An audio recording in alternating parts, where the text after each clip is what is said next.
감자를 내밀면서 너 집엔 이거 없지? 너 집엔 이거 없지? 이렇게 해야 되는 거 아니야? 자, 세 번째 트렌드는 득템력입니다. 득템은 원래 게임 용어죠. 아이템을 얻었다. 근데 이게 게임 안에서도 돈을 주고 아이템 산 거를 보통 득템이라고 말하진 않고 적을 뭐 쓰러뜨리고 아니면 무슨 뭐 퀘스트 보상으로 그렇게 해서 아이템을 얻었을 때 득템이라고 하거든요.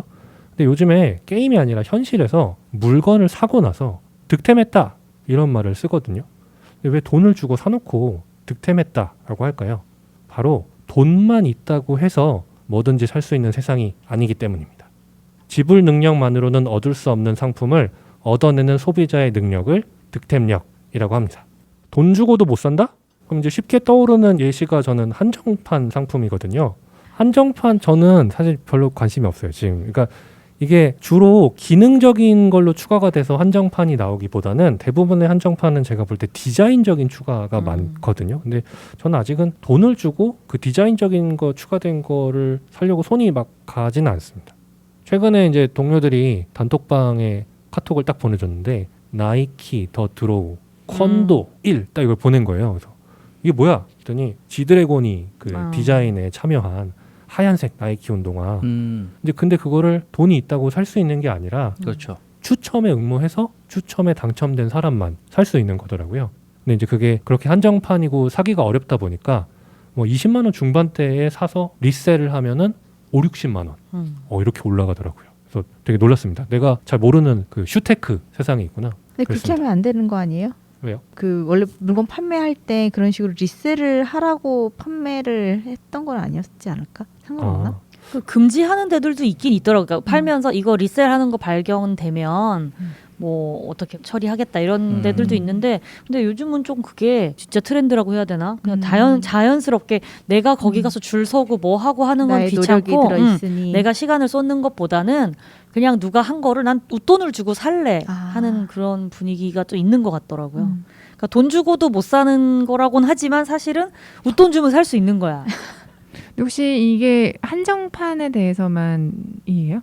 일단은 한정판 위주로 이야기를 해요. 그러니까 왜냐하면 한정판이라는 게 예전에는 비싼 돈을 주면 살 수 있는 거였는데 이제는 내가 돈을 아무리 많이 갖고 있어도 그쪽에서 돈 이외에 다른 걸 요구를 하는 거죠. 어떤 거 요구하죠? 예를 들면은 나이키 같은 경우에 새로 이 한정판 신발이 나왔는데 이 신발을 사고 싶으면 너희가 얼마나 나이키를 사랑하는지 증명해봐. 네가 가지고 있는 에어포스 원 신발을 신고 인스타에다가 올리면 우리가 그걸 인정해 줄게. 그렇게 해서 살 수 있는 게 아니고 나이키의 뭐 옷이나 신발을 입고 인스타에 사진을 올리면 추첨 기회를 줘요. 약간 주는 것도 아니고 주는 것도 아니고 추첨 들어갈 네. 기회를. 제가 지금 떠오르는 게 하나 있는데 저희 부모님이 이제 귀촌하셔가지고 농사를 지으셔서 그 농산물을 이제 판매도 하시거든요. 근데 그 판매하는 거가 그냥 공정하게 그냥 판매 링크 제가 이렇게 나오면 이거 나왔어요 하고 판매 링크 올리면 사람들이 들어가서 사면 되는 거잖아요. 근데 그 중에 진짜 상품 있잖아요. 아주 좋은 퀄리티의 가장 좋은 것들은 얼마 안 나와요. 똑같은 맞아. 과일이어도 아주 상품하고 중품하고 하품이 있으면 중품 하품은 그냥 아무한테나 파는데 상품은 딱 나오면 그 단골들한테 연락드리는 이런 게 있어요. 그치. 나 다음에 그거 나오면 제일 큰 거 나올 때 나한테 꼭 연락 줘 이런 분들이 있어요. 근데 그분들 입장에서 이게 득템인 거죠. 그치, 자격이 주어졌어. 돈만 있다고 다 살 수 있는 게 아니라 미리 연락해줘야. 왜냐면 5개밖에 이것도 한정판이잖아. 5개밖에 없는데 내가 미리 거기에 찜해놓고 그동안 여기서 많이 샀기 때문에 이거 나한테 사시겠습니까 하고 먼저 물어봐주는 거기 때문에 그들 입장에서는 그게 득템이겠구나. 그게 득템력이겠구나. 그분들 자랑하실 거 아니에요. 이거 아무나 못 사는데 내가 이거 큰 거 내가 샀어. 막 이렇게. 그거 어떻게 하면 돼요? 미리 얘기만 하면 돼요? 뭐 10,000원 걸어놓으면 되나요? 이렇게 욕심나는 것 자체가 이게 어떻게 하면 돼? 득템하고 싶은 궁금한데? 물품이라는 거야. 그러니까 득템하고 싶은 물품이 있으면 네. 그거를 어떻게 잘 뭔가 관계를 잘 맺어놓는다 이런 것도 필요하지 않을까? 얘기를 들으는 순간 그거를 위해서 뭔가 조금 나도 좀 노력을 노력하고 싶다. 싶네. 어떻게 매년 구입하면 되나 이렇게. 그러니까 그 득템력을 높이는 길인 것 같아. 그런 거 그죠? 맞네. 엿장수님께서 조금 전에 말씀하신 게 제가 다루지 않을 건데 책에 있는 내용하고 비슷해요. 그래요? 우리가 부동산 공인중개사들하고 친해져야 된다. 그러니까 그 이유는 좋은 매물이 나왔을 때 내가 먼저 연락받기 위해서. 그리고 그 명품샵 직원들하고 친해지면 좋은 그 한정판이나 물건이 나왔을 때 그런 고객들한테 직원이 전화를 준대요. 맞아요. 맞습니다. 미리 해서 지금 이거 예약하시겠어요? 네, 딱 네, 물어봐 준다고 먼저. 그렇죠. 에르메스백 같은 거는 제가 가서 사고 싶다고 살 수 없죠. 그러니까요. 굳이 한정판이 아니라도 그 직원과의 관계가 있어야 구입이 가능합니다. 그게 득템력이네요. 예, 그게 책에서도 한정판을 파는 사람하고 친해지기 그것도 득템력의 하나로 보더라고요. 그러네요. 자, 득템력이 트렌드가 된 이유는 뭘까요? 물론 이제 그 한정판 자체가 너무 마음에 들어서 내가 GD 팬이야. GD가 디자인한 운동화 꼭 갖고 싶어. 그럴 수도 있죠. 근데 이제 그것보다 이 책에서 주목하는 그 득템력이 트렌드가 된 이유는 구별짓기입니다. 그러니까 남들보다 희소한 걸 가짐으로써 나하고 타인을 구별짓고 싶어하는 과시 욕망이 어느 시대나 있었죠. 저는 갑자기 김유정의 소설 동백꽃 점순이의 명대사가 생각납니다. 기억나십니까? 감자를 내밀면서 너 집엔 이거 없지? 너 집엔 이거 없지? 이렇게 해야 되는 거 아니야? 아, 그런가?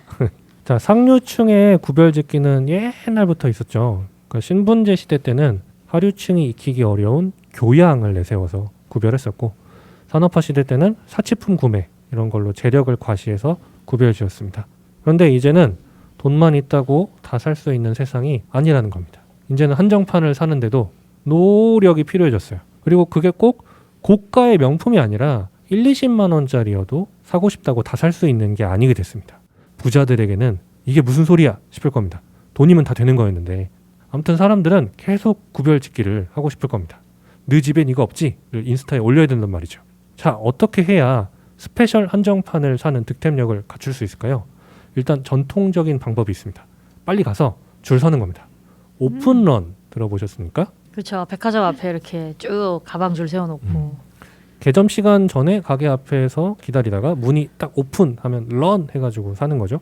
오픈런 해보신 적 있어요? 저는 어렸을 때 매일같이 했습니다. 뭘 오픈런 하셨습니까? 예전에는 극장들이 멀티플렉스가 아니었어요. 그래가지고 영화가 개봉하면 조조의 영화를 보면 포스터라든지 한정판 굿즈 같은 걸 그때 많이 만들었어요. 사실 오. 그러니까 무슨 전쟁 영화다 그러면 총알 모양의 목걸이 이런 거를 오. 준다든지 그때 뭐 홍콩 영화니 뭐니 해서 팜플렛도 주고 근데 그게 선착순이었어요 항상. 아. 저는 명품 한정판 뭐 이런 오픈런은 안 해봤고요. 보통 이제 점심시간에 식당에서 오픈런 일어나는 걸 많이 봤습니다. 그렇죠. 근데 명품 오픈런도 줄 서주는 오픈런 알바가 있다더라고요. 그래서 저는 역시 돈이면 다 되는구나 라는 생각이 다시 들었습니다. 그게 다 되네. 네. 그렇죠. 자, 득템력이 트렌드인 현상이 말해주는 거는 일단 아까 얘기 드린 대로 과시의 형태가 과거와 달라졌다는 게 있겠고, 또 이렇게 까다롭게 구매 조건을 걸면 사람들이 귀찮아할 수도 있는데 기업들이 그거를 즐거운 마케팅으로 만드는 거예요. 그래서 그런지 다들 그 과정을 즐기는 것 같더라고요. 그러니까 재미있는 문화 현상이 되는 거죠. 그리고 머니러시하고도 관련이 있습니다. 이게 어렵게 구한 상품이기 때문에 되팔 때 가격이 높습니다. 그러다 보니까 이 한정판 내가 꼭 필요한 상품이 아니야. 사실 별로 관심도 없어. 근데 재테크 목적으로 득템하려는 사람들이 많아졌습니다. 한정판 헌터들이구나. 그렇죠. 자, 이렇게 한정판이 인기가 있다 보니까 기업들도 한정판 전략을 적극적으로 구사하고 있습니다. 이런 득템력 트렌드가 지금도 그리고 내년에도 계속될 것으로 예상됩니다. 자, 책의 마지막 문장으로 득템력 부분을 마칩니다. 돈만으로는 승리를 장담할 수 없는 현대판 구별짓기 경쟁이 시작됐다. 두둥. 자, 다음 트렌드는 러스틱 라이프입니다. 한마디로 시골 살기죠. 좋죠. 좋아요? 좋습니다. 책에서는 러스틱 라이프를 이렇게 설명하고 있습니다. 날것의 자연과 시골 고유의 매력을 느끼면서도 도시 생활의 여유와 편안함을 부여하는 시골향 라이프 스타일. 그 설명을 보니까 그냥 시골 가서 사는 거랑은 조금 다른 것 같아요. 무슨 얘기인지 조금 더 보겠습니다. 자, 오션뷰도 아니고 마운틴 뷰도 아니고 논뷰라는 말이 책에 나옵니다. 힐링의 대명사로 떠오르고 있대요. 제가 논뷰 회사에 다녀요. 그래서 제가 최근에 단톡방에 생각이 나서 여러분께 저희 회사 논뷰를 보내드렸습니다. 어떠셨습니까? 그런 일 하시는지 몰랐어요. 그 정도도 몰랐어요? 그 정도까지일 줄이야. 베리 논뷰입니다. 네. 저는 출퇴근길에 매일 논을 볼 수 있어요. 그래서 감흥이 사실 거의 없습니다. 물론 이제 벼가 많이 자랐을 때 이게 막 바람에 물결 치는 논을 보면은 뭐 좀 기분이 좋긴 하죠. 일하러 가는 길에 봐서 더 감흥이 없는 거 그치. 아니에요? 그렇죠. 쉬러 가는 거면 감흥이 있을 수 있어. 그렇습니다. 직장 동료들도 듣고 있을 수 있습니다. 회사 사랑합니다. 네. 논뷰 회사 너무 좋습니다. 사랑해요. 자, 또 5도 2촌이라는 말이 나옵니다. 무슨 뜻일까요? 5일은 도시에 살고 어. 2일은 촌에 살고. 맞습니다. 아. 사만사원 같은 겁니다. 네, 5일은 도시에서 이틀은 시골에서. 그러니까 완전히 귀향한다라기보다 근거지는 이제 도시에 두고 시골의 삶을 더하고 싶다. 뭐 이런 의미인 것 같아요. 그러니까 짬짜면 같은 거죠. 아주 좋아합니다. 그러니까 도시에서 얻을 수 있는 이점은 다 얻고 근데 나의 힐링은 일주일에 2, 3일 정도는 좀 자연 속으로 가고 싶고 그러니까 인간이 갖고 있는 어떤 그 귀소 본능이랄까 자연으로 가고는 싶으나 이건 또 버리지 못해. 그렇게 보면 상당히 균형 있게 살고 있는 거 아니에요? 둘 다 가진 거잖아. 그래서 우리 부모님들이 하나씩 화분들을 모으기 시작해서 아 그런가 봐. 집안 거실 가득. 우리 집에도. 내가 사는 집인지 화분이 사는 집인지.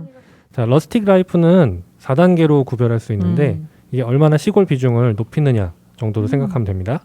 1단계는 시골로 여행 가기입니다. 입문자 수준인 거죠. 촌캉스, 오캉스가 뜨고 있다고 합니다. 오캉스는 좀 처음 들어봤는데 한옥 플러스 바캉스래요. 어렸을 때 시골에 친척집 가면 대청마루, 부엌, 아궁이, 한짓살문 이런 데서 전 잡았거든요.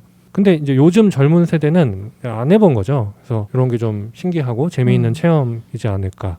근데 저도 사실 한옥집에서 잡은 지 오래됐고 여행 이렇게 딱 생각하면 머릿속에 일단 호텔, 리조트 이런 게 먼저 생각나거든요. 근데 이 얘기 들으니까 다음번 여행은 괜찮은 한옥으로 가보고 싶다 그런 생각이 들었어요. 지금은 한옥 가도요. 한옥 맞아. 펜션 이런 데는 그러니까 겉모습이랑 이렇게 인테리어가 한옥일 뿐이지 되게 뭐 보일러나 이런 것부터 시작해갖고 엄청 잘 현대식으로 다 해놔가지고 한옥의 맞습니다. 정취는 느낄 수 있으면서 불편함은 하나도 없더라고요. 예쁘고. 전 옛날에 한옥에 그 시골에 가면 너무 힘들었거든요. 아, 그래요? 그러니까 이 춥고 한옥은 바캉스가 될 수가 없어. 너무 사실. 힘들어. 근데 너무 다 추워. 꾸며놓은 데니까 가는 거지 네. 지금. 그러니까 한옥 모양의 집에서 옛날 사람들은 이런 데서 있나? 내가 이런 좋은 데도 왔다? 나는 좀 다른 걸 한다. 예, 이렇게 자랑할 수 있는 뭐 그 정도인 것 같아요. 사실 편하진 않죠. 제가 근데 최근에 그 가족 여행을 가려고 그 고급 펜션 이렇게 좀 큰 펜션 이런 걸 엄청 알아봤는데 한옥 펜션이면 하룻밤에 거의 100만 원 넘고 막 이래요. 그렇게 비싸요? 그러니까 좋은 데는 근데- 호텔 이상이에요. 근데 말만 한옥이지, 그러니까 생긴 건 완전 한옥이에요. 그리고 앞에 마당도 이렇게 있고 그 한옥 마을이 있는데 각각 집에서 서로를 들여다보지 않을 수 있게 이렇게 돼 있고 이렇게 한옥으로 만들어져 있지만 안에 내부 사진을 보면요 엄청 큰 욕조, 그 뭐지 월풀 욕조 이런 것도 다 있고요. 아, 다 있을 건 다 2층, 있네. 3층 막 이렇게 있고. 너무 좋네. 뭐 부엌부터 시작해서 다 현대식으로 막 식탁부터 막 다 있어요. 누릴 만한 것들은 창문도 다 엄청 들어있구나. 크고 통창 있고 막 이래. 그래서 한옥의 정취를 딱 느끼면서 호텔이야. 그지? 좋더라고. 비쌀만 하더라고요. 그렇습니다. 그런 현대식 한옥을 가고 싶습니다. 자, 그 다음 단계 2단계는 여행보다 조금 더 길게 머무는 겁니다. 한 달 살기 이런 거 들어보셨죠? 저는 시골 아니라 도시도 좋으니까 다른 지역에서 한 달 살기 해보고 싶은데 제가 있는 회사 시스템이 아직은 뭐 장기 출장 뭐 이런 거 아니면 한 달 동안 다른 데서 사는 게 불가능합니다. 어쨌든 열흘 살기, 보름 살기 등 도시를 떠나서 한적한 곳에서 머물기를 원하는 사람이 늘고 있다고 합니다. 그리고 워크 플러스 비케이션에서 워케이션을 도입하려는 기업들도 늘고 있다고 합니다. 그러니까 여행지에서 머무르면서 일을 하는 거죠. 제가 재택근무 평생 못 해볼 것 같았는데 코로나 덕에 하고 있거든요. 또 이게 앉으면 눕고 싶고 누우면 자고 싶고 재택근무 하니까 이제 워케이션도 해보고 싶다는 생각이 드는데 제발 회사에서 해줬으면 좋겠습니다. 자, 그리고 농촌 유학도 있다고 합니다. 원래는 그 유학은 보통 시골에서 도시로 보내는 거잖아요. 근데 농촌 유학이라고 해서 제가 뭔지 보니까 이제 코로나 때문에 도시는 어차피 비대면 수업밖에 안 하는 거예요. 그래서 이럴 바에는 차라리 자연 체험할 수 있는 농촌으로 가자. 이런 프로그램이 있다고 합니다. 요즘은 아예 그 농촌 지역에서 학생 수가 줄어드니까 일로 전학을 오면 집을 아주 저렴하게 대여해 준다거나 그다음에 여기서 뭐 사업을 하거나 자리를 잡겠다, 정착하겠다 이러면 정착 자금도 막 지원해 주고 관사 지어 가지고 학교 오. 뒤에다가 그래서 뭐 20가족만 모십니다. 뭐 이런 지자체들이 있어요. 그러니까 그런 니즈가 약간 맞아떨어지고 있는 것 같아요. 그런 면에서. 자, 그 다음은 3단계입니다. 3단계는 자리를 잡는 겁니다. 근데 이게 도시집을 팔고 아예 거처를 옮긴다라기보다는 도시와 농촌 모두에 자신의 거점을 마련하는 듀얼 라이프 개념입니다. 돈 많네. 그렇죠. 듀얼 라이프라고 책에 나오는데 그냥 번역하면 두 집 살림. 완벽합니다. 이게 거처를 마련하는 비용이 비싸면은 이제 친척들끼리 뭐 별장을 공동 구매할 수도 있고, 어떤 농막, 그러니까 농막은 원래 농기구나 수확물 창고인데 최근에 임시 거주용으로 많이들 알아보신다고 하더라고요. 저도 SNS 하다가 농막 가끔 이렇게 보이면 여기 작은 아지트로 괜찮다 하면서 찾아본 적이 있습니다. 난 진짜 어디 땅 한 5평만 서울 귀퉁이에 하면 농막 짓고 살고 싶다. 서울이라도. 요즘 농막 너무 잘 서울이라도. 나와요. 유닛 형식으로 나와서. 농막은 근데 아무데나 거주용으로 짓는 게 원래 아니어서 아무데나 못 짓는데요. 허락도 받아야 되고. 네, 뭐. 자, 4단계는 둥지 틀기입니다. 이건 이제 도시를 떠나서 시골에 정착하는 건데요. 이제 보통 저희가 이런 생각을 하면은 은퇴하고 어르신들이 뭐 귀촌한다 이렇게 생각하는데 요즘에 젊은 층에서 귀촌하는 사람이 늘고 있다고 합니다. 되게 신기했어요. 항상 뭐 시골에는 젊은이가 없다. 여기는 막내가 50살이다. 뭐 이런 것만 뉴스에서 보고 뭐 그런 것 같은데 젊은 세대가 귀촌해서 여는 가게들 있잖아요. 그러니까 이런 데는 좀 분위기도 이렇게 트렌디한 감성으로 꾸미고 이제 온라인으로 홍보도 많이 해가지고 인스타 맛집 그렇죠. 찾아가는 거죠. 그 가게를 보러 그 지역에 관광 가는 거죠. 맞아요. 그 지역에 놀러 온 사람이나 그 가게를 보려고 그 지역에 놀러 가는 거죠. 그래서 그렇게 힙한 가게가 된다고 합니다.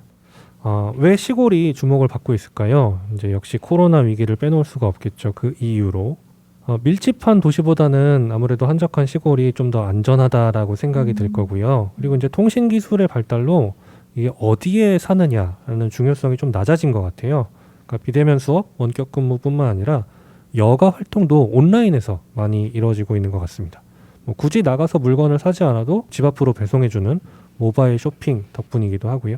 그래서 저는 몇 년 전부터 그 옆 동네에 사는 친구보다 지구 반대편 친구의 소식을 더 잘 알게 됐습니다. SNS 덕분이죠. 맞아요. 그러니까 점점 어디에 사는지에 대한 중요성이 희미해진다면 자신의 취향과 맞는 곳에서 사는 게 좋을 것 같습니다.